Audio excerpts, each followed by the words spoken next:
ఓం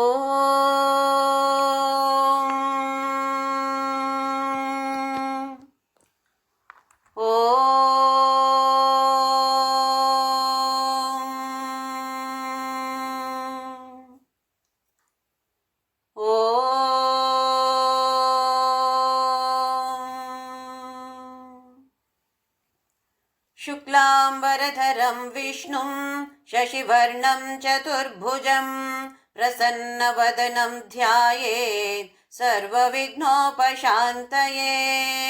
గురుర్బ్రహ్మా గురుర్విష్ణు గురుర్దేవో మహేశ్వరః గురుః సాక్షాత్ పరబ్రహ్మ తస్మై శ్రీ గురవే నమః.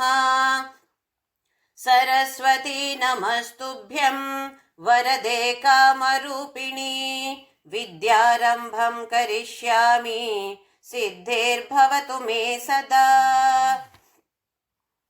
హరి ఓం. అందరికి శుభోదయం. దివ్యమైన భవ్యమైన నిత్య నూతనమైన సనాతనమైన పురాతనమైన మన లోపల ఉన్నటువంటి పవిత్రమైన దేవాలయానికి అందరికీ స్వాగతం. పప్పా స్వామి రామదాస్ మా గురుగారి పాదార విందాలకు ప్రణామాలు. మా అమ్మ నాన్నకి కూడా నా నమస్కారాలు. తత్వబోధ గ్రంథకర్తులైన భగవత్పాద ఆదిశంకరాచార్యులు స్మరిస్తూ శాంతి మంత్ర పఠన చేస్తూ కార్యక్రమం మొదలు పెడతాము. శృతి స్మృతి పురాణానాం ఆలయం కరుణాలయం నమామి భగవత్పాదం శంకరం లోకశంకరం. ఓం సహనా భవతు సహనౌ భునత్తు సహ వీర్యం కరవావహై తేజస్వినావధీతమస్తు మా విద్విషావహై. ఓం శాంతి శాంతి శాంతి. మొదటిలో మనము సాధన చతుష్టయ అంటే ఏంటి, ఈ అర్హత మనం ఎలా మనకి ఉండాలి, ఏంటి అర్హతలు, ఇవి అన్నీ మనము నేర్చుకున్న తరువాత ఆదిశంకరాచార్యులు గురు ద్వారా గురు రూపేణ ఇందులో చెప్తున్నారు. ఈ ఆత్మ అనేది స్థూల సూక్ష్మ కారణ శరీరకైనా భిన్నంగా ఉన్నటువంటిది. పంచ ప్రాణాలు, దానికి పంచ ప్రాణాలు కాదు, పంచకోశాలు, పంచకోశాల కింద భిన్నగా ఉంటుంది. ఇంకా 3 స్థితిలు, జాగ్రత్త స్థితి, స్వప్నావస్థ, సుషుప్తి స్థితి.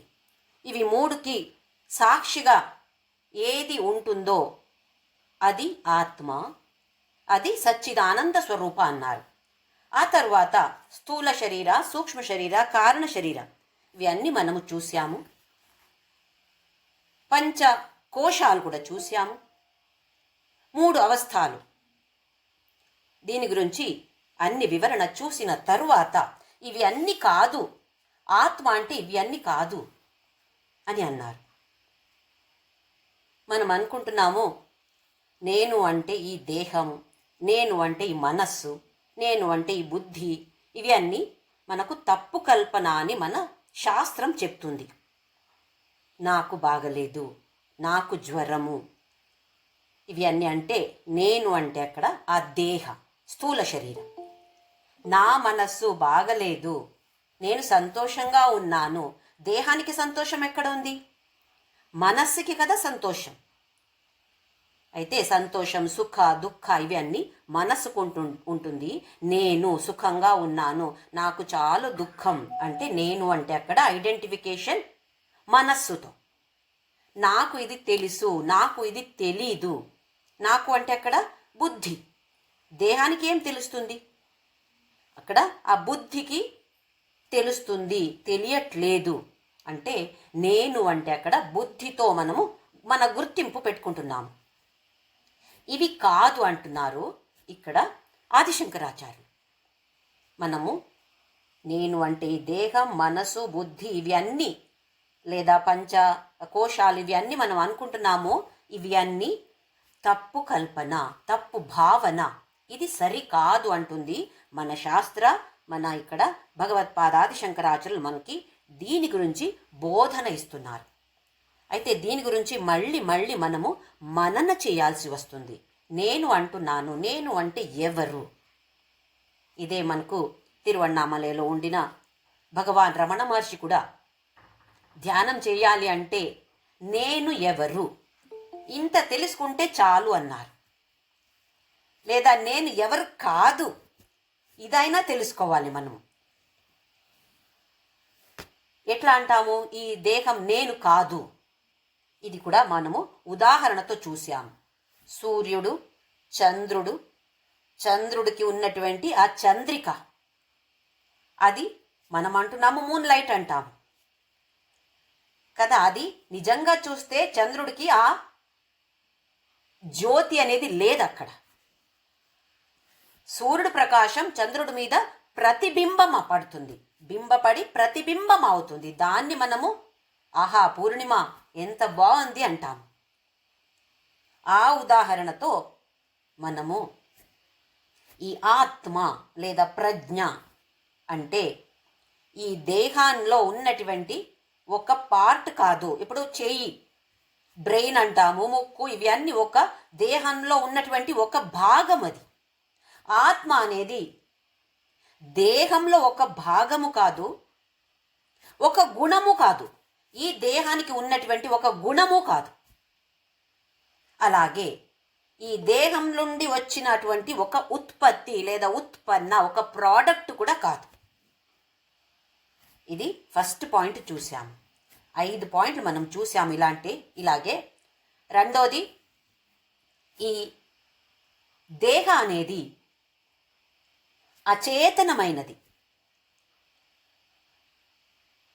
ఇది ఒక ఆబ్జెక్ట్, వస్తువు అనొచ్చు, లేదా మ్యాటర్, ఒక మెటీరియల్ కంటెంట్ అంతే, ఒక కెమికల్ బాడీ. చేతన లేనటువంటిది ఈ దేహ అనేది. కానీ మనకు తెలుస్తుంది, నాకు చేతన ఉంది అని తెలుస్తుంది అంటే అక్కడ చేతన ఎక్కడి నుండో వచ్చింది. దేహానికి చేతన లేదు, కానీ నా దేహంలో నాకు తెలుస్తుంది ఇప్పుడు చేతనంగా ఉంది అంటే అది ఎక్కడి నుంచో అప్పు తీసుకుంటుంది. ఎక్కడి నుంచి తీసుకుంటుంది? అదే అప్రజ్ఞ లేదా ఆత్మ. ఈ దేహ అనేది ఆ ఆత్మ దగ్గర ఈ చేతనాన్ని అప్పు తీసుకుంటుంది. మూడో పాయింట్,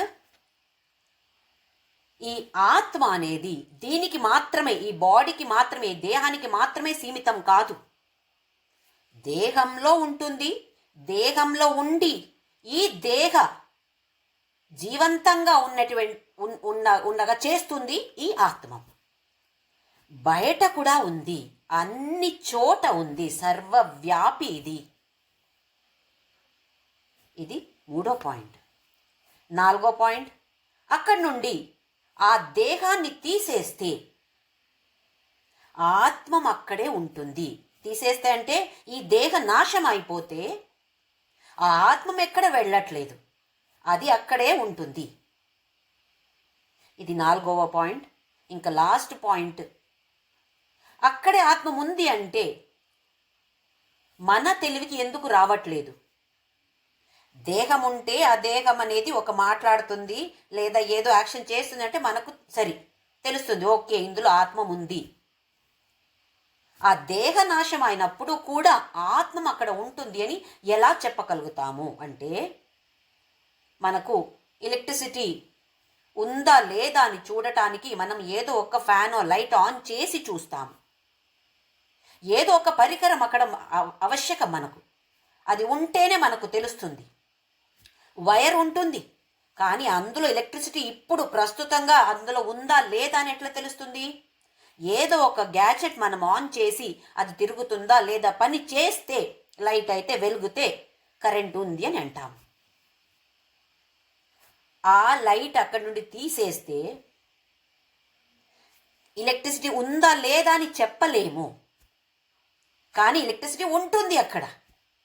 ఉందా లేదా అని మనము చెప్పలేము, ఎందుకంటే ఆ మీడియం దానికి అక్కడ లేదు. అలాగే ఈ దేహనాశం అయిపోతే కూడా ఆత్మ అనేది అక్కడే ఉంటుంది, కానీ ఆ మాధ్యమ లేదు కాబట్టి మనకు తెలియట్లేదు. ఇవి 5 పాయింట్స్ అందరు కూడా బాగా మనన చేశారు అని అనుకుంటున్నాను. ఇది మనకు చాలా చాలా అవశ్యం. ఇది ఈ విషయం తెలుసుకోవడం చాలా చాలా ఇంపార్టెంట్ మనకు. ఆ తరువాత ఈ స్టూడెంట్ అక్కడ అడుగుతాడు, స్థూల శరీర ఏంటి, సూక్ష్మ శరీర ఏంటి, అవి అన్నీ అడిగిన తరువాత 5 కోశాలు అవి ఏంటి, 3 అవస్థలు అవి ఏంటి, అవి అన్నీ చెప్పిన తరువాత ఇవి అన్నీ అది కాదు, ఆత్మం అంటే ఇది కాదు అని చెప్పినప్పుడు తర్హి ఆత్మః కః, ఇవి అన్నీ కాదు అంటే ఆత్మం అంటే ఏంటి అని ప్రశ్న అడిగినప్పుడు సచ్చిదానంద స్వరూపః, సత్ చిత్ ఆనంద స్వరూపః. సత్ అంటే 3 కాలాల్లో కూడా ఏది ఉంటుందో అది సత్. అంటే భూతకాలంలో, వర్తకాలంలో, వర్తమాన కాలంలో, భవిష్యత్ కాలంలో ఎల్లప్పుడూ అది ఉంటే అది సత్. ఈ సత్ అనేది ఆత్మానికి ఉన్నటువంటి స్వభావం, ఒక క్వాలిటీ, గుణము కాదు, స్వభావం, స్వభావం. ఎక్కడ చూస్తే కూడా ఆత్మ అంటే ఇది ఒక స్వభావం. 3 స్వభావాలు ఉన్నాయి, సత్, చిత్, ఆనంద. ఇప్పుడు ఈ దేహ సత్తుగా ఉంటుందా అని చూద్దాము. మనము మన దేహ గురించి చెప్పలేము, కానీ వేరే దేహాలు మనం చూసాము, వేరే వాళ్ళని చూసాము, చనిపోవడం కూడా చూసాము. చనిపోతే ఆ దేహం ఉండట్లేదు. కొన్ని సంవత్సరాలు మాత్రమే ఒక దేహం, ఒక వ్యక్తి దేహం ఉంటుంది. ఇది మన అందరికీ అనుభవానికి వచ్చింది, తెలుసు, చూసాము. అయితే దేహ అనేది సత్ కాదు. సత్ అంటే ఎల్లప్పుడూ ఉండాలి. అయితే దేహం అనేది సత్తు కాదు. మళ్ళీ మనస్సు, బుద్ధి ఇవన్నీ సత్తుగా ఉంటుందా? ఎల్లప్పుడూ ఉంటుందా మనకు మనస్సు, బుద్ధి ఇవన్నీ? ఆ దేహం లేదు అంటే అక్కడ మనస్సు, బుద్ధి కూడా లేదే. అయితే ఈ మనస్సు, బుద్ధి ఏవి కూడా సత్ కాదు. అయితే సత్ అంటే ఆ ఆత్మానికి ఉన్నటువంటి ఒక స్వభావం. 3 స్వభావాలు ఉన్నాయి, అందులో మొదటి స్వభావం సత్. కాలత్రయే అపి తిష్టతి, 3 కాలాల్లో కూడా ఏది ఉంటుందో అది సత్. అయితే నేను అనేది ఆది లేనటువంటిది. ఆది ఉంది అంటే సత్ కాదు, అంత ఉంది అంటే సత్ కాదు. అయితే అది అనాది. నేను అంటే అక్కడ ఆత్మ అనాది, అలాగే అనంత. ఏ గుణము లేదు, నిర్గుణ, నిరాకార, నిర్వికార, ఏ మార్పు కూడా రాదు అందులో. ఇది మన అనుభవానికి మనకు తెలియట్లేదు. నేను అంటే ఆత్మ, అందులో మార్పులు రావు. అవి ఎట్లా?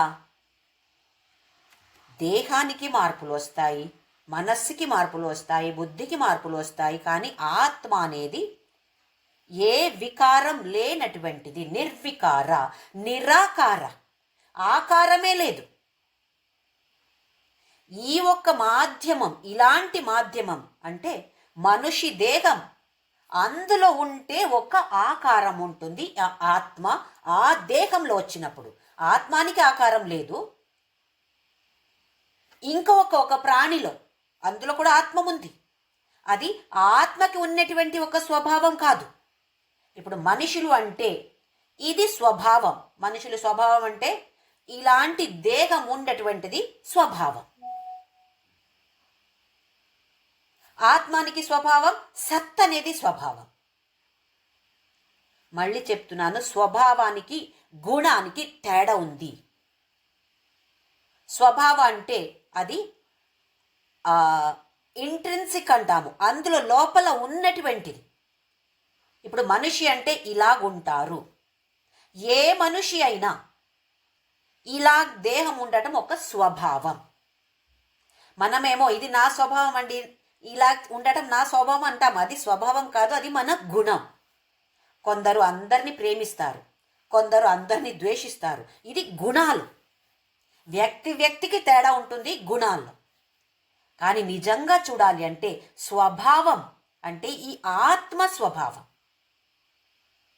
అందుకే అది గుణము కాదు.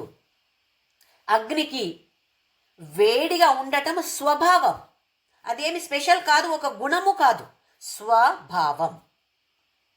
అంటే ఓన్, స్వ అంటే ఓన్ కదా, మనదే. అర్థమవుతుంది అనుకుంటున్నాను. ఇది సత్ అనేది ఒక స్వభావం. ఆ తర్వాత చిత్. చిత్ అంటే జ్ఞానం. దేని గురించి అయినా నాలెడ్జ్, అది స్వభావం. ఆత్మానికి ఉండేటువంటిది ఒక స్వభావం. అందుకే మనకు అది నేర్చుకోవాలి నేర్చుకోవాలి అని ఆశ పుట్టుతుంది చూడండి. ఎందుకు? అది మన స్వభావం. అంటే ఆ ఆత్మ ఒక స్వభావమే నాలెడ్జ్. కాన్షియస్నెస్ అంటాము, అది చిత్ అంటాము. అది ఎలాగుంటుంది? అది జ్ఞాన స్వరూపం. అంటే నాకు ఇది తెలుసు, నాకు ఇది తెలీదు. ఆ జ్ఞానం గురించి మనకు జ్ఞానం ఉంది. నాకు తెలీదు అని జ్ఞానం ఉందా? తెలీదు అనేది అజ్ఞానం, తెలియకపోవడం అజ్ఞానం. కానీ దాని గురించి జ్ఞానం ఉంది. అంటే ఇక్కడ లోపల ఉండి మన ఆలోచనాన్ని మనము చదవాలి కదా. ఇప్పుడు పుస్తకం చదవాలంటే మనకు అక్కడ లైట్ కావాలి, లేదంటే చదవలేము. అలాగే లోపల వచ్చే ఆలోచనలు లేదా జ్ఞాన అజ్ఞాన, దాని గురించి తెలివి మనకు ఎలా వస్తుంది? అక్కడ ఒక లైట్ కావాలా? ఆ లైట్ ఎవరిస్తున్నారు? అది ఈ ఆత్మ. అందుకే అక్కడ జ్ఞానస్వరూపం, సచ్చిదానంద స్వరూప అన్నారు. తర్వాత సత్ కిం కాలత్రయేపి తిష్టతి ఇది సత్. చిత్ కిం జ్ఞానస్వరూప. అంటే చిత్ అంటే కాన్షియస్నెస్ లేదా ప్రజ్ఞ అంటాము, అది జ్ఞానస్వరూపంగా ఉంటుంది. ఆ తర్వాత ఆనంద కహ, సుఖస్వరూప. ఇది మనము బాగా అర్థం చేసుకోవాలి. మళ్ళీ మనం అనుకుంటాము, నా దేహం నాకు సంతోషం ఇస్తుంది. ఒక 50 సంవత్సరాలకు మన దేహం మనకు సంతోషం ఇవ్వచ్చు. ఆ తరువాత ఆరోగ్యం బాగలేకపోతే అప్పుడు తెలుస్తుంది, ఇదే దేహం ఇంతవరకు నాకు ఎంత సంతోషం ఇచ్చింది, ఎంత సుఖం ఇచ్చిందో, ఇప్పుడు ఇదే దేహం నాకు దుఃఖం ఇస్తుంది. ఇదే దేహం వల్ల నాకు దుఃఖం. ఇది మన అనుభవానికి వస్తుంది. అవునా కదా? 50 దాటే ముందు కూడా వస్తుంది. దాటిన తరువాత ఒక్క ఆర్గన్ కూడా పని చేయట్లేదు అంటే ఎంత దుఃఖం మనకు. అంతవరకు అదే దేహం మనకు సంతోషం ఇచ్చేది, ఇప్పుడు అదే దేహం మనకు సంతోషం ఇవ్వట్లేదు. అంటే సంతోషం అనేది ఈ దేహంలో లేదు. అలాగే మనస్సులో సంతోషం ఉంటుందా? మనము చాలా లూజ్గా చెప్తాం, అంతా మన మనస్సులో ఉంది అని చెప్తాం. సంతోషం, సుఖం, దుఃఖం అంతా మన మనస్సులో ఉంది అని కదా. అది అంతా మన మనసులో అండి అని చెప్తాం. కానీ అది కూడా నిజంగా చూడాలి అంటే మనస్సులో కాదు. ఈ ప్రపంచంలో ఏమేముందో ఏ వస్తు కూడా మనకు సంతోషం ఇచ్చే ఒక కెపాసిటీ లేనటువంటిది. నారదులు ఒకసారి సనత్ కుమార దగ్గర వెళ్తారంట. సనత్ కుమార అంటే బ్రహ్ముడికి మానసపుత్రుడు. వెళ్ళి అడుగుతారంట, నాకు ఎన్నో కెపాసిటీ, ఎన్నో శక్తులు ఉన్నాయి, నాకు ఎక్కడ కావాలో అక్కడ వెళ్ళే కెపాసిటీ ఉంది, ఎప్పుడు కావాలో అప్పుడు వెళ్ళగలుగుతాను, ఎలా కావాలో అలా వెళ్ళగలుగుతాను, అన్ని నాకు చాలా తెలుసు, టాలెంట్ చాలా ఉంది. కానీ ఈ సంతోషానికి మూల ఎక్కడి నుండి వస్తుంది ఈ సంతోషం నాకు ఇంకా అర్థం కాలేదు అని అన్నారు. అప్పుడు సనత్ కుమారులు ఒక పెద్ద ప్రవచనమే ఇస్తారంట. మంచిగా వివరిస్తారు. ప్రపంచం మనకు సంతోషం ఇస్తుంది అని మనము అనుకుంటున్నాము. ప్రపంచం ఎప్పుడు కూడా మనకు సంతోషం ఇచ్చే కెపాసిటీయే లేదు. ఇప్పుడు ఒక వస్తువు మనకు సంతోషం ఎల్లప్పుడూ ఇస్తుంది అంటే ఆ వస్తువు కొనడానికి ఎంత పెద్ద క్యూ ఉండేది. అలా ఏదైనా ఒక్క వస్తువు చూసామా మనం? మన అందరికీ ఈ ఒక్క వస్తువు సంతోషం ఇస్తుంది అంటే కొందాము. ఎంత డబ్బు అయినా ఖర్చు పెట్టి కొందాం. ఎందుకు? మన లైఫ్లో లక్ష్యం ఏంటి, గోల్ ఏంటి? సంతోషంగా ఉండటం కదా. అందరికీ అదే. ఎన్నో సర్కస్ చేస్తాము. దేనికి? సంతోషంగా ఉండాలి. అదే కదా మనం మెయిన్ ఎయిమ్, సంతోషంగా ఉండటం. ఏ ఒక్క వస్తువు మనకు సంతోషం ఇస్తుందా? ఒక్క వస్తువు ఒక్కరికి సంతోషం ఇవ్వచ్చు, ఇంకొకరికి అదే వస్తువు సంతోషం ఇస్తుందా దుఃఖం ఇస్తుందా చెప్పలేము. ఇప్పుడు ఆల్కహాల్ డ్రింక్స్ చూడండి. కొన్ని మందికి అది చూస్తేనే ఎంత సంతోషం, కొన్ని మందికి అది చూస్తేనే అమ్మో ఇక్కడి నుండి వెళ్ళిపోదాం మనము అని వెళ్ళిపోతారు. ఏదైనా వస్తువు అలాగే చూడండి. ఒక స్వీట్, ఏదో ఒక చాలా ఫేవరెట్ స్వీట్ అని తింటాను. ఒక 2 రోజుల తర్వాత నాకు జ్వరం వస్తుంది అనుకోండి, అప్పుడు అది చూస్తేనే వాంతి వస్తుంది. అవునా కదా? అది ఎల్లప్పుడూ మనకు సంతోషం ఇస్తుందా?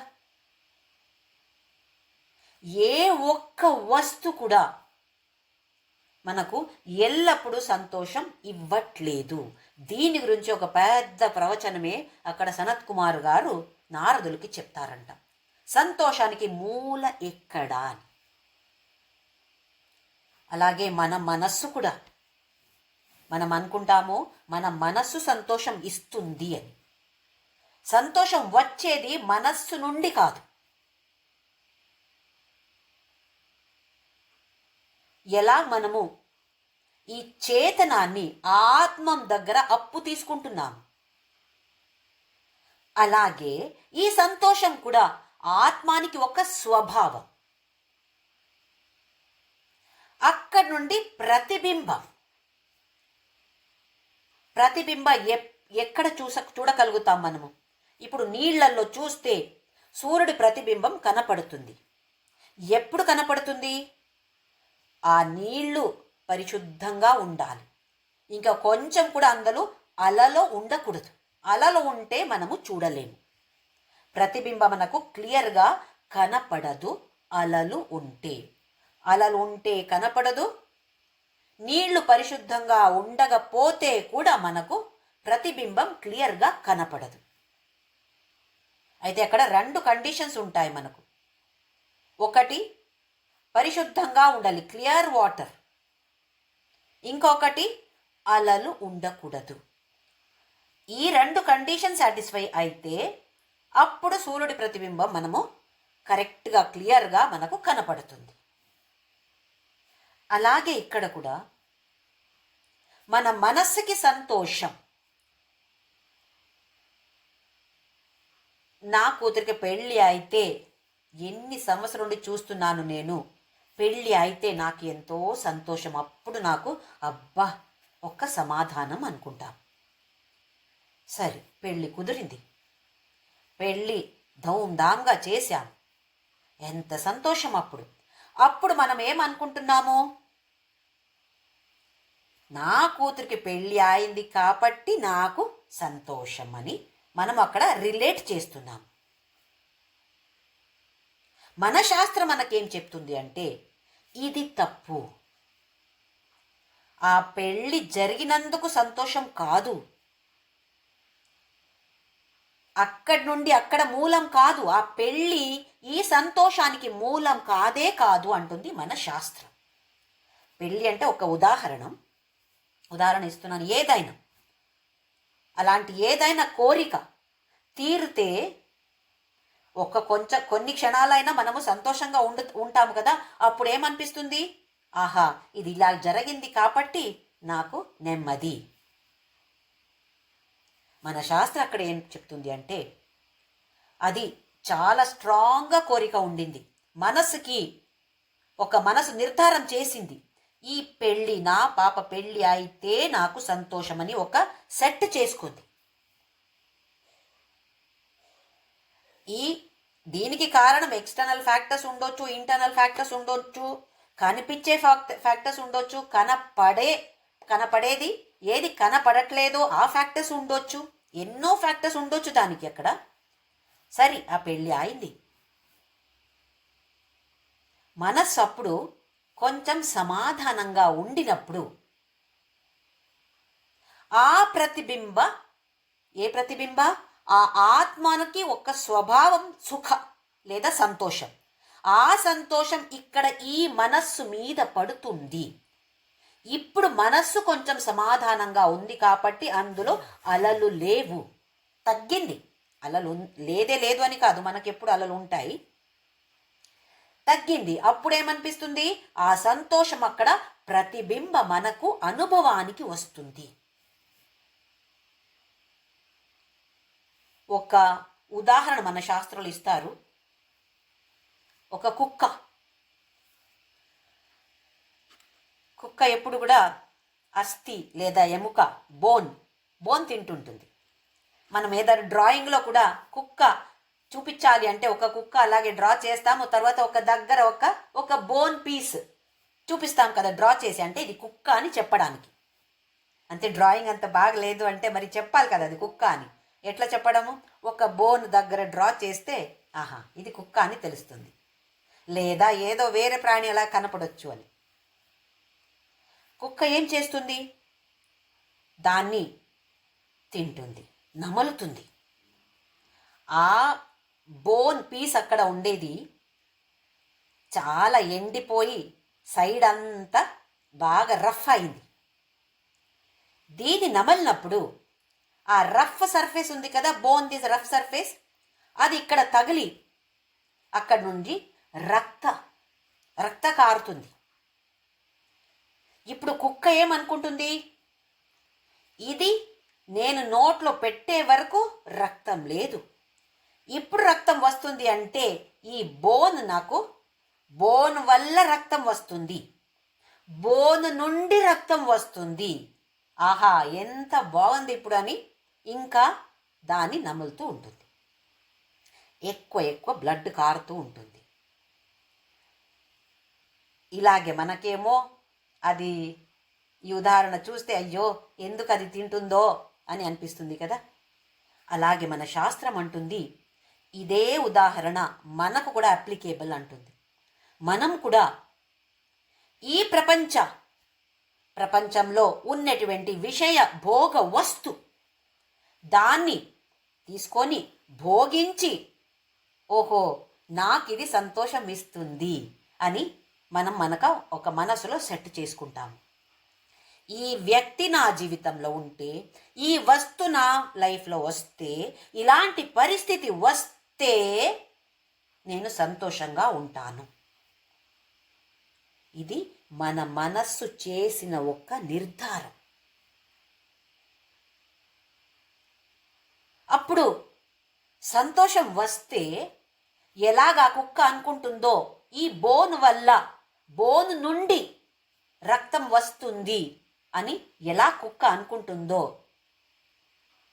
అలాగే మనం కూడా అనుకుంటున్నాము, ఈ సంతోషం ఈ వ్యక్తి నుండి వస్తుంది, ఈ వస్తు నుండి వస్తుంది, ఈ పరిస్థితి నుండి నాకు సంతోషం వస్తుంది అని అనుకుంటాము. దీనికి అన్వయ వ్యతిరేక అంటాము. ఇక్కడ వ్యతిరేక అంటే రాంగ్ లాజిక్ కరెక్టే, ఎక్కడ అప్లై చేస్తున్నామో అది రాంగ్. ఆ వస్తు నుండి మనకు, ఆ వ్యక్తి నుండి మనకు, ఆ పరిస్థితి నుండి మనకు సంతోషం వచ్చేది కాదు, అది మూలమే కాదు. అది మన మనస్సు ఇలా నిర్ధారం చేసింది కాబట్టి ఇది ఇచ్చింది. ఇది ఈ సంతోషం అంటే ఈ వ్యక్తి నాకు చాలా సంతోషం ఇస్తున్నాడు, ఇస్తుంది అని అనుకుంటున్నాం. శాస్త్ర అంటుంది, మనకు వార్నింగ్ ఇస్తుంది, జాగ్రత్త, ఇది సంతోషం ఇచ్చేది ఈ వస్తు కాదు, ఈ వ్యక్తి కాదు, ఈ పరిస్థితి కాదు, ఇది నీ స్వభావం. అయితే మనం ఎల్లప్పుడూ ఎందుకు సంతోషంగా ఉండట్లేదు? నా స్వభావం సంతోషం అయితే ఎల్లప్పుడూ నేను సంతోషంగా ఉండాలి కదా. అవును, సంతోషంగా ఉండాలి. జ్ఞానిని చూడండి, ఎవరికి నేను అంటే ఎవరు అని తెలిసిందో వాళ్ళని చూడండి ఎంత సంతోషంగా ఉంటారు. మా గురుగారు పప్పా స్వామి రామదాస్ ఎల్లప్పుడు చూస్తే కూడా స్మైలింగ్గా ఉండేవారంట. ఎలా ఉండగలుగుతున్నారు?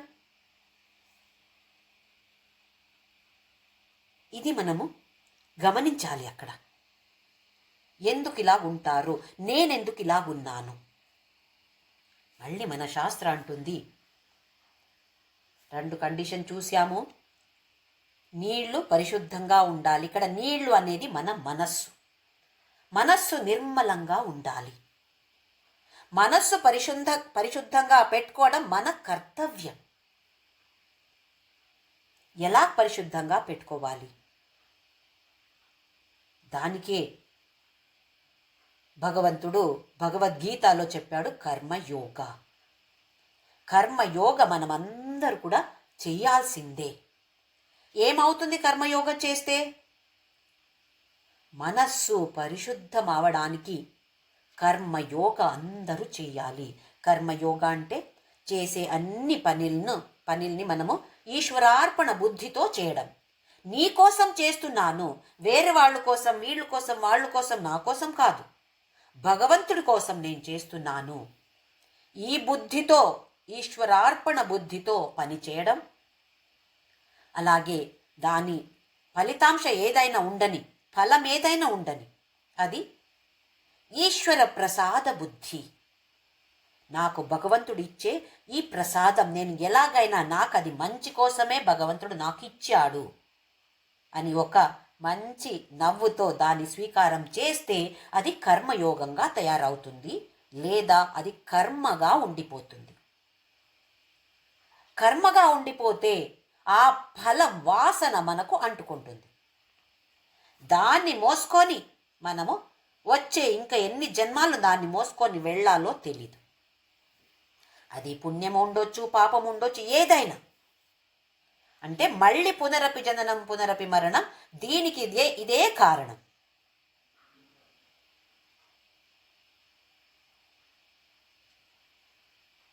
ఆ కర్మయోగ అంటే ఇవి ఏమీ ఉండవు. ఈశ్వరుడికి అర్పణ చేశాం కదా, ఎవరికిచ్చాము?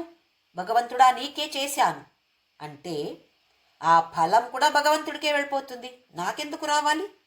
మనకు రాదు. అందుకే ప్రతి ఒక్క పని చేసేటప్పుడు ఒక్కసారి నామస్మరణ చేయడం, ఆయన స్మరణ తలుసుకొని చేస్తే మనకు ఆ ఫలం మనకు అంటుకోదు. పుణ్యం పాపం 2 ఏదైనా వస్తే కూడా మళ్ళీ జన్మమెత్తాల్సి వస్తుంది మనకు. ఇవి 2 కూడా మనకు వద్దు. ఫస్ట్లో పుణ్యం కార్యమే చేయాలి, ఆ తర్వాత పుణ్యం కూడా మనకు వద్దు. కర్మయోగ చేసి మనస్సు పరిశుద్ధంగా పెట్టుకోవాలి. ఆ తర్వాత ఉపాసనా యోగ అంటే తర్వాతనే కాదు, 2 కూడా చేస్తూ వెళ్ళాలి మనము. ఉపాసనా యోగ,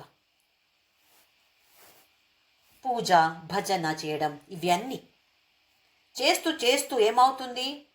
మనకు మన కాన్సన్ట్రేషన్ ఎక్కువ అవుతుంది. ఎప్పుడు దేవుడి మీద కాన్సన్ట్రేషన్ ఎక్కువ అవుతుందో అప్పుడు అలలు తక్కువ. అలలు అంటే ఇక్కడ మనసు యాంగ్జైటీ, ఏమవుతుందో, నేను ఇలా చేశాను కానీ ఎలా రిజల్ట్ వస్తుందో, పాస్ అవుతున్నానో లేదో, లేదా పెళ్లి జరుగుతుందో లేదో, మంచిగా జరుగుతుందో లేదో, ఇవి అన్నీ మనకు అటు ఇటు అవుతూ ఉంటాము. ఎప్పుడు ఎప్పుడు మనం కర్మ మాత్రమే చేశాం, కర్మ యోగం చేయలేదు అంటే ఇలాంటి టెన్షన్స్ ఎక్కువ అవుతాయి. టెన్షన్స్ తక్కువ అవ్వాలి అంటే భగవంతుడా ఎలాగైనా ఉండని, నీ ప్రసాదం అని నేను స్వీకారం చేస్తాను అని మనోభావనతో చేస్తే, సంతోషంగా చేసే పనిని సంతోషంగా చేస్తే, కాన్సన్ట్రేట్ చేసి చేస్తే, యోగ కర్మసు కౌశలం, కౌశల్యంగా చేస్తే అది కర్మయోగం. ఇది కర్మయోగం చేసి ఉపాసనా యోగం చేస్తూ చేస్తూ ముందుకు వెళ్తే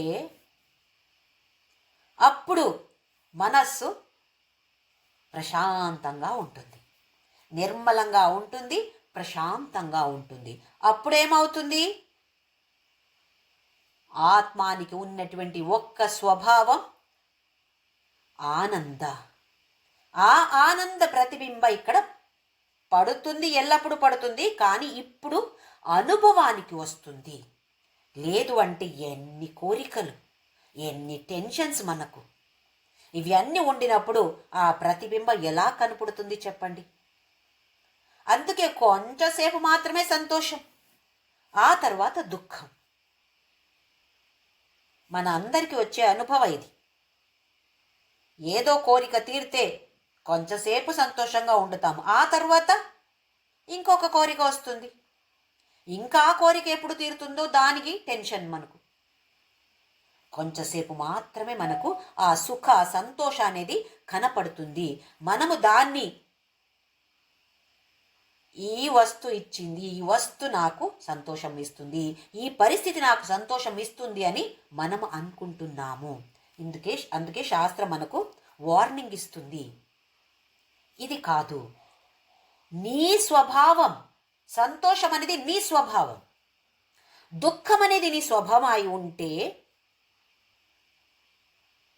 అప్పుడు నాకు దుఃఖంగా ఉండాలని కోరిక పుట్టేది.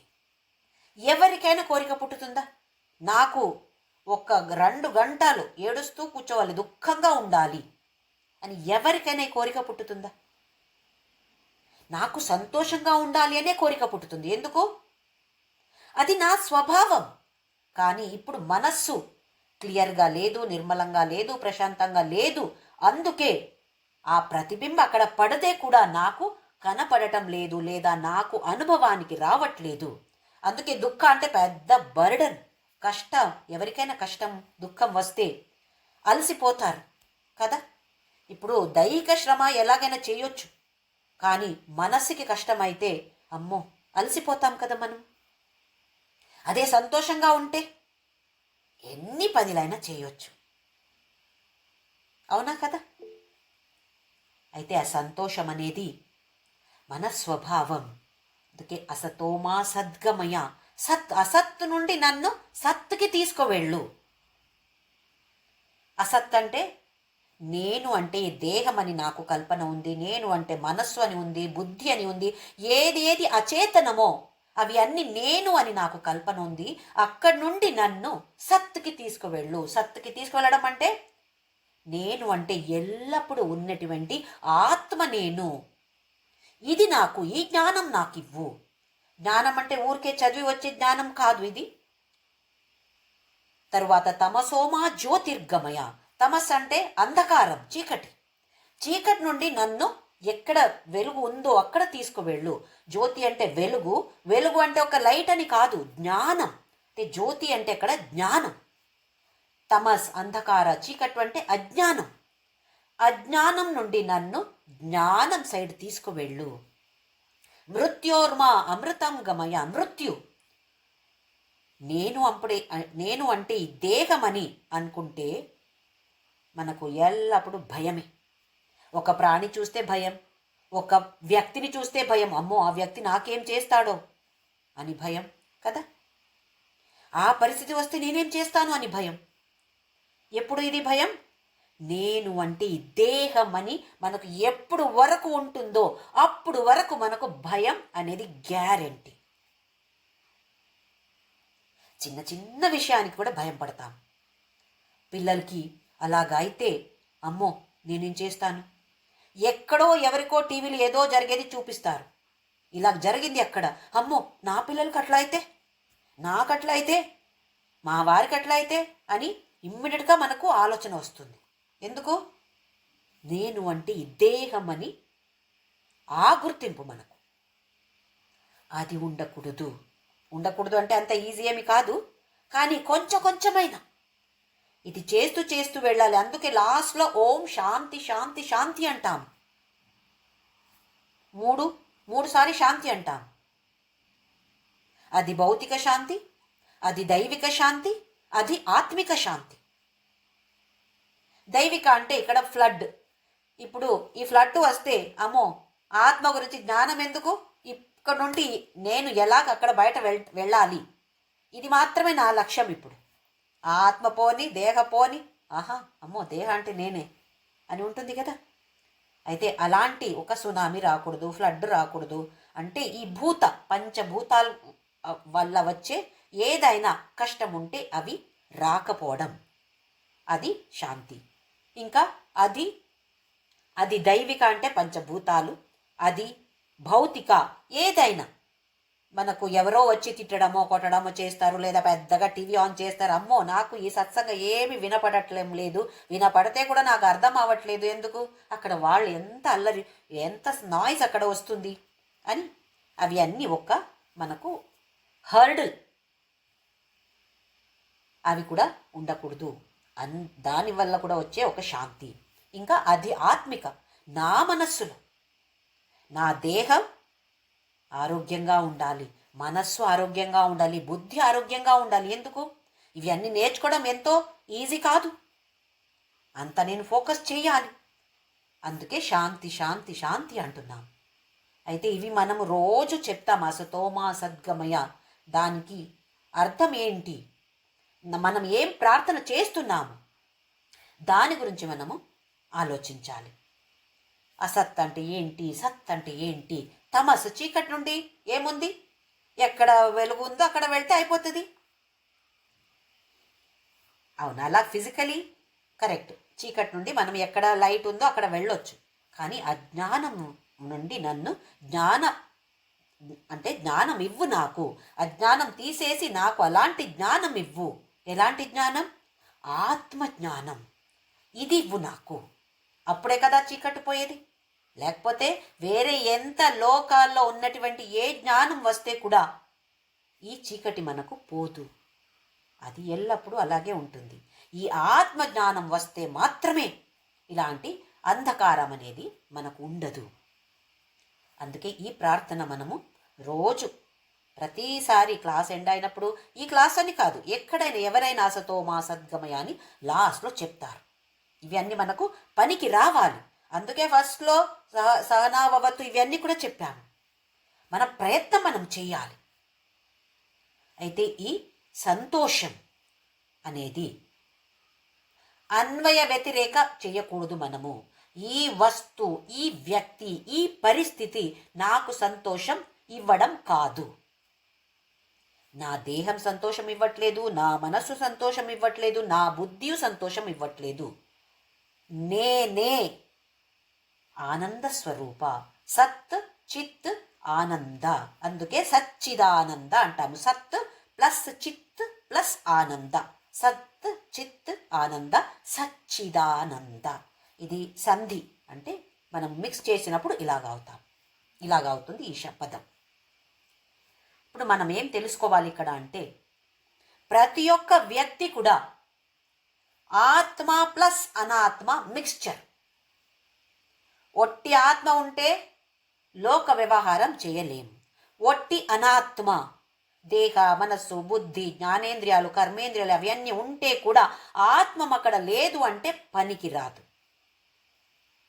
అయితే ప్రతి ఒక్కరు అందరూ కూడా ఆత్మ ప్లస్ అనాత్మ మిక్స్చర్.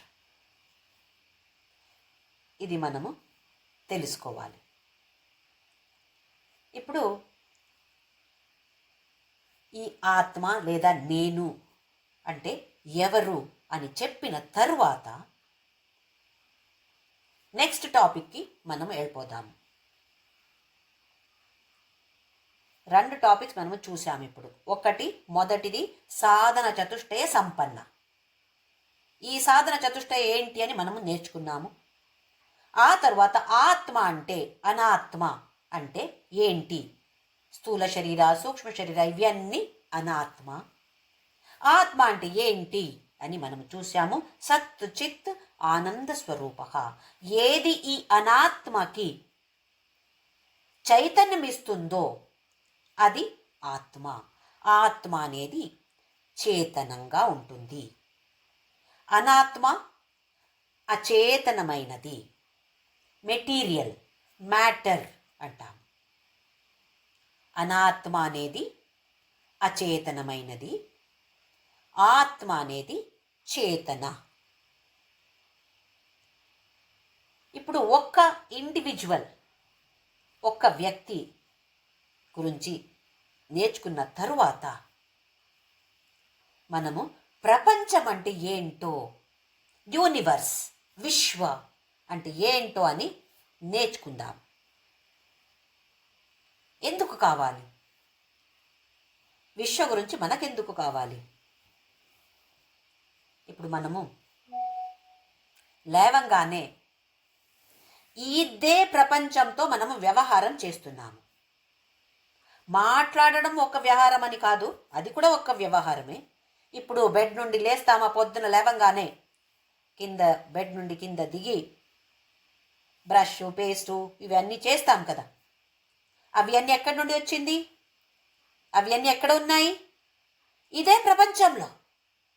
అయితే అక్కడ బ్రష్ చేస్తామంటే ఒక వ్యవహారం, లోకంతో ఒక వ్యవహారం మనము చేస్తున్నాం.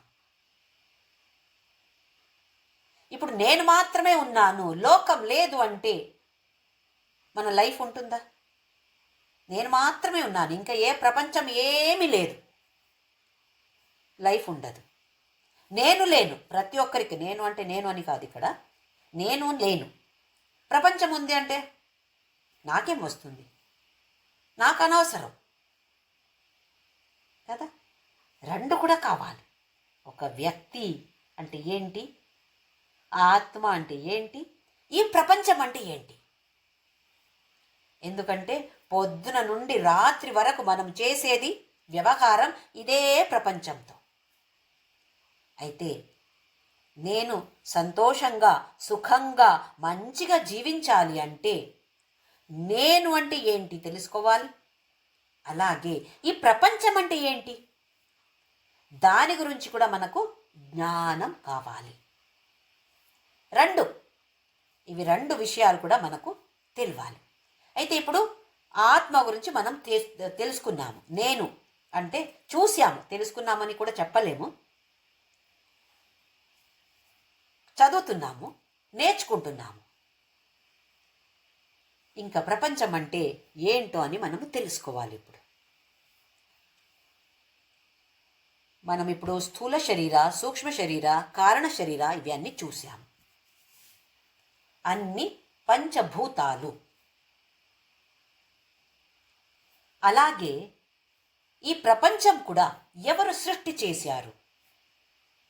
మనమేమో చెప్తాము సృష్టికర్త బ్రహ్మ, భగవంతుడు సృష్టి చేశాడు అని అంటాము.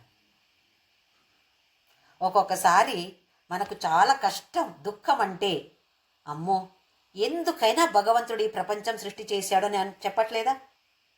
నాకు గుర్తుంది, స్కూల్లో ఉండినప్పుడు ఏదైనా సబ్జెక్ట్ టఫ్ అంటే మ్యాథ్స్లో ట్రిగ్నామెట్రీ ఫస్ట్ ఏం అర్థం అయ్యేదే కాదు. అయ్యో భగవంతుడు ఎందుకైనా ఇది సృష్టి చేశాడో, ఈ ట్రిగ్నామెట్రీ ఎందుకైనా అని శాపం ఇచ్చేవాడు కదా భగవంతుడికి. లేదా కష్టం వచ్చినప్పుడు ఎందుకై సృష్టి చేశాడు భగవంతుడు, చెయ్యకపోతే బాగుండేది అని అంటా. భగవంతుడు నిజంగా చూస్తే సృష్టి చేయలేదు అంటుంది మన శాస్త్రం. మన ఆధునిక విజ్ఞానం ఏం చెప్తుంది అంటే matter can neither be created Nar destroyed, energy can neither be created Nar destroyed. ఒక విషయం అంటే సమాచారం అని కాదు, మ్యాటర్ అంటాము, ఇంగ్లీష్లో విషయం అంటాము, తెలుగులో. దాన్ని ఒక్క రూపం నుండి ఇంకొక రూపానికి మార్పు తీసుకురావచ్చు, అంతేకాని సృష్టి చేయలేము. అలాగే ఒక శక్తి,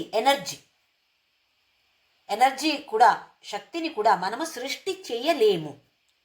ఒక్క రూపం నుండి ఇంకొక రూపానికి మనము మార్పు తీసుకురావచ్చు. ఇప్పుడు నీళ్లల్లో శక్తి ఉంది. ఆ శక్తిని ఉపయోగించి మనము విద్యుత్ శక్తి తయారు చేస్తాం. లేదా కోల్ నుండి మనము విద్యుత్ శక్తి తయారు చేస్తాం. అదేది సృష్టి చేయడం కాదు. అది ఆ కోల్ అందులో ఉంటుంది, లేదా నీళ్లలో ఆ శక్తి ఉంటుంది. ఆ ఒక్క రూపం నుండి ఇంకొక రూపానికి మనము మార్పు తీసుకువస్తున్నాము. దానికి వేరే వేరే పరికరం మనము ఉపయోగిస్తున్నాము, కానీ సృష్టి అయితే చేయలేము. అదే తత్వం ఇక్కడ కూడా. ప్రపంచాన్ని సృష్టి దేవుడు కూడా చేయలేడు. అంటే స్థూల శరీర, సూక్ష్మ శరీర ఎక్కడి నుండి వచ్చింది? మనం నేర్చుకున్నాము, కారణ శరీరం. ఒక మామిడి చెట్టు చూస్తే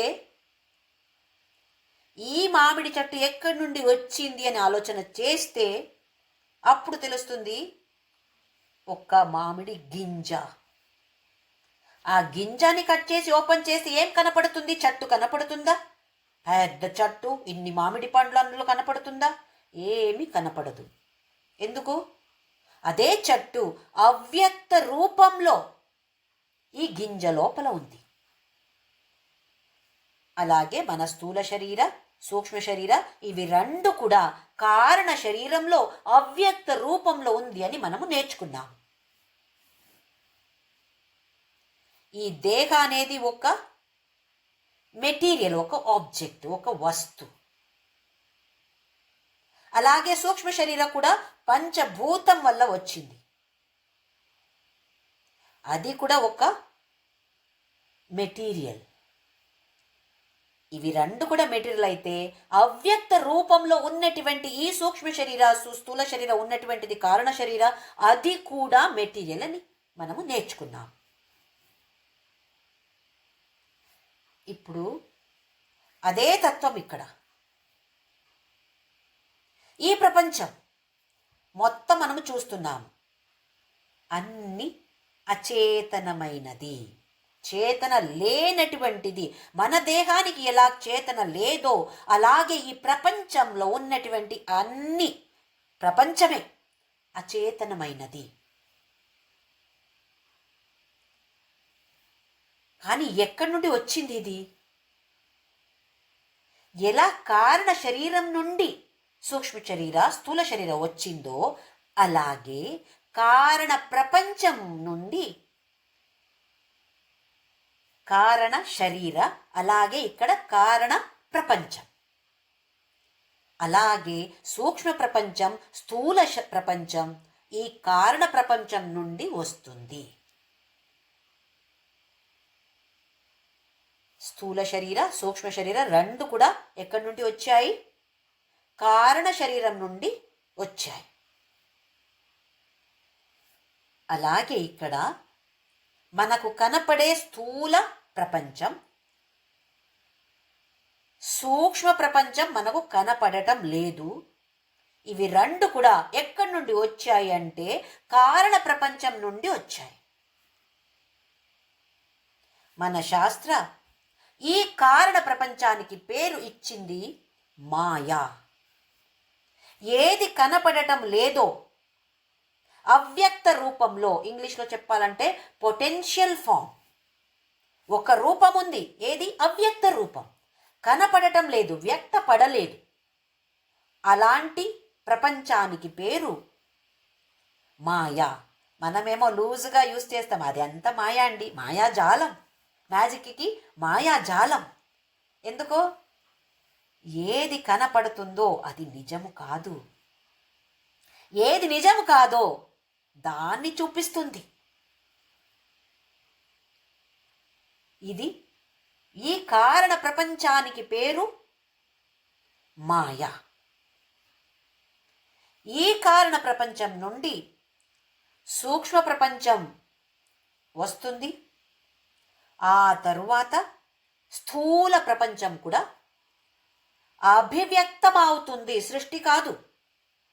సృష్టి అని పేరు తప్పు. అక్కడ ప్రపంచం సృష్టి ఎవరు చేశారు? సృష్టి ఎవరు చెయ్యలేరు. భగవంతుడు కూడా సృష్టి చెయ్యలేడు అంటుంది మన శాస్త్రం, మన గ్రంథాలు.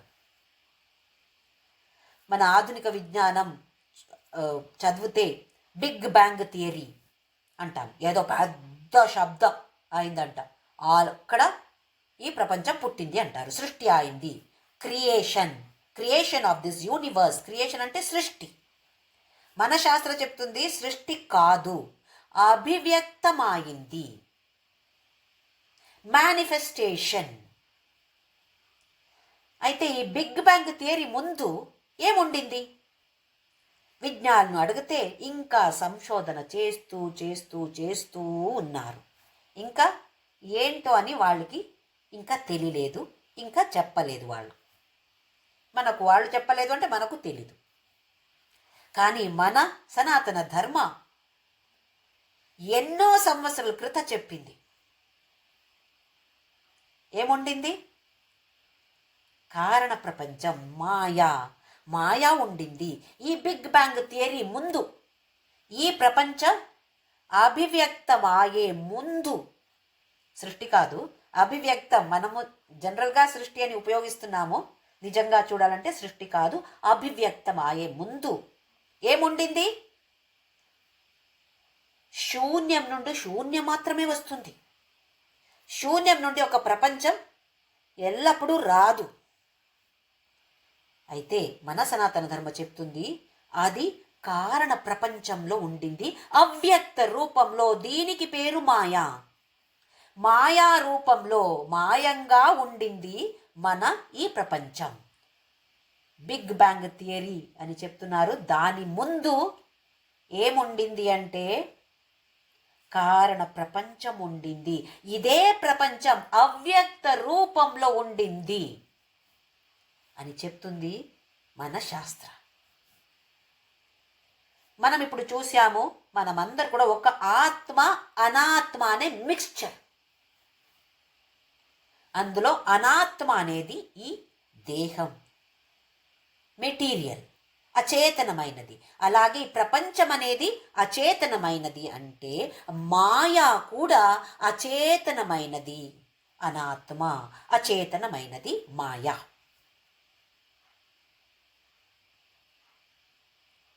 ఇంకొక ప్రశ్న, ఈ బిగ్ బ్యాంగ్ థియరీ ముందు ప్రపంచం సృష్టి అని ఇప్పుడు ఉపయోగిస్తాము. ఈ ప్రపంచ సృష్టి ముందు మాయ మాత్రమే ఉండిందా? వేరేమన్నా ఉండిందా? మాయ ఉండింది, ఇంకొకటి ఉండింది ఆత్మ. అది ఎట్లా తెలుసు? ఆత్మ అనేది సత్తని నేర్చుకున్నాం, ఎల్లప్పుడూ ఉంటుంది. భూతకాల, వర్తమాన కాల, భవిష్యత్ కాలంలో ఉంటుంది ఆత్మ అనేది.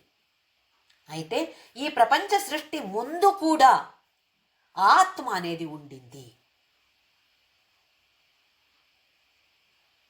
ఇప్పుడు రెండు దృష్టికోణం, ఒకటి వ్యష్టి అంటాము, ఇంకొకటి సమష్టి అంటాము. వ్యష్టి అంటే ఇండివిజువల్, ఒక్క వ్యక్తి గురించి.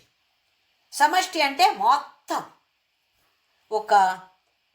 ఒక చూసే ఏమంటారు దృష్టికోణం. ఇప్పుడు నేను చెప్పాలంటే బెంగళూరు వాళ్ళు ఎవరైనా అడిగారు అనుకోండి నన్ను, మీరు ఎక్కడ ఉంటున్నారండి? నేను యశ్వంతపురంలో ఉంటున్నాను అంటాను. వేరే ఊరికి వెళ్తే మీరు ఎక్కడి నుండి వచ్చారంటే అడిగితే బెంగళూరు నుండి వచ్చాను అంటాను. అప్పుడు యశ్వంతపురాన్ని చెప్పను. ఎందుకు? వేరే ఊరు వాళ్ళు అడుగుతున్నారు, అప్పుడు బెంగళూరు అంటాను. ఇక వేరే స్టేట్కి వెళ్తే, వేరే రాజ్యానికి వెళ్తే నేను కర్ణాటక నుండి వచ్చానండి. అదే అమెరికా, ఆస్ట్రేలియా వెళ్తే నేను భారతదేశం నుండి వచ్చానండి. వచ్చేది ఎక్కడ? ఇదే ఊరు, కానీ ఆ దృష్టికోణం వేరు. అదే తత్వం ఇక్కడ కూడా. ఈ ఆత్మ అనేది ఒక్క వ్యక్తికి ఉన్నటువంటిది అని ఉపయోగిస్తే, అనాత్మ అనేది ఈ దేహం. ఒక్కొక్క వ్యక్తి గురించి మనం మాట్లాడితే ఒక్క దృష్టికోణం నుండి జీవాత్మ అంటాము, ఆ దృష్టికోణం నుండి మనం మాట్లాడతాము అంటే ఆత్మ, అనాత్మ అనేది ఈ దేహం. ఇప్పుడు ఈ సమష్టి మొత్తం విశ్వం మొత్తం ఆ దృష్టికోణం నుండి మనం చెప్తాము అంటే అక్కడ ఆ ఆత్మ అనేది పరమాత్మ, లేదా దానికి మన శాస్త్ర పేరు ఇచ్చింది బ్రహ్మ, పరబ్రహ్మ. మనలో ఉన్నటువంటి ఆత్మ ఇది వ్యష్టి దృష్టికోణం, ఒక్క వ్యక్తి దృష్టికోణం. సమష్టి దృష్టికోణం, మొత్తం విశ్వం దృష్టికోణం నుండి చెప్పాలంటే అదే ఆత్మానికి పేరు పరబ్రహ్మ లేదా పరమాత్మ. ఈ దేహం అనాత్మ, అక్కడ అనాత్మమైనది మాయా. అయితే ఒక్క వ్యక్తి నుండి, ఒక వ్యష్టి దృష్టికోణం నుండి చెప్పాలంటే ఆత్మ అనాత్మ అంటాము. సమష్టి దృష్టికోణం నుండి చెప్పాలంటే బ్రహ్మ మాయా అంటాము. ఎలాగ మనము ఆత్మ అనాత్మ అనే మిక్స్చరో, అలాగే ఆ దృష్టికోణం నుండి పరబ్రహ్మ మాయా, ఇవి రెండు మిక్స్చర్. పరబ్రహ్ముడు మాత్రమే ఉంటే మాయ లేదు అంటే పనికిరాదు. మాయ మాత్రమే ఉండలేదు. పరబ్రహ్మ అనేది అవసరమే అక్కడ. మాయ అంటే పరబ్రహ్ముడికి ఉన్నటువంటి శక్తి అని కూడా చెప్పగలుగుతాం. అయితే అవి రెండు కూడా మిక్స్చర్. పరబ్రహ్మ మాయ అనేది ఒక మిక్స్చర్, ఇక్కడ ఆత్మ అనాత్మ అనేది మిక్స్చర్. ఒక పిండాండ దృష్టి, అండాండ దృష్టి అంటాము. ఆ దృష్టికోణం నుండి జీవాత్మ అనేది ఆత్మ, దేహ మనసు బుద్ధి ఇవి అన్నీ అనాత్మ.